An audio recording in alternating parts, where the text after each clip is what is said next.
உங்களுடைய திரையுலக பயணத்தில் இது 30வது வருடம்.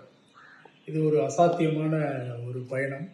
இது உங்களால் சாத்தியப்பட்டிருக்கு. அதுக்கு என்னுடைய வாழ்த்துக்கள். அந்த பயணத்தில் முக்கியமாக கோலங்கள் 6 வருட காலம் நான் உங்களுடன் பயணித்திருக்கிறேன். எப்படின்னு கேட்டீங்கன்னா, உங்களை பற்றி எனக்கு நல்லா தெரியும். உங்களுடைய அந்த இயல்பான திரைப்பட நடிப்பு தாண்டி ஒரு இயல்பான ஒரு குடும்ப தலைவி நீங்கள். இது எல்லாருக்குமே தெரிஞ்ச ஒரு விஷயம்தான். நான் இப்போ உங்கள்கிட்ட ஒரு கேள்வி கேட்கணும்னா, ரொம்ப நாளா யோசிச்சிருக்கேன்.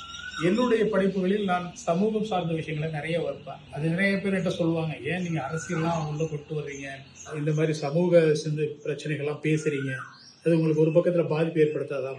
இல்லை, எனக்கு கேள்வி கேட்கறேன்னா நான் கேட்டுதான் ஆகணும்.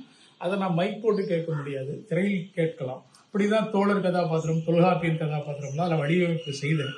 நான் அப்பொழுது அவங்களுக்கு வைக்கப்பட்ட வசனங்களில் ஒரு அண்டை நாடுகள்லாம் ஒரு இன அழிப்பு நடந்தது, அது பற்றி பேசுவது. அப்புறம் கொச்சினுக்கு போகும்போது ஒரு சிவப்பு சித்தாந்தம் உள்ள ஒரு பெண், ஒரு கம்யூனிஸ்ட் பெண் வந்து, நீ ஒரு கம்யூனிஸ்ட்னு சொல்லிக்க உனக்கு வெக்கமா இல்லையான்னு அபி கதாபாத்திரத்தை கேட்கும்போது, நானும் கம்யூனிஸ்ட் தான் எந்த வகையில் என்று அதை விளக்குவது.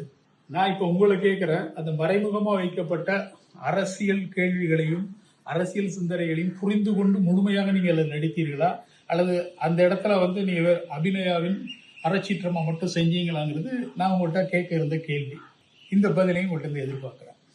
நன்றி. என்ன திருசெல்வம் சார், இவ்வளோ வருஷங்கள் கழிச்சுட்டு கேட்குறீங்களே, அப்போவே கேட்டிருக்கணும் நான் டைலாக் முடிச்சதும்.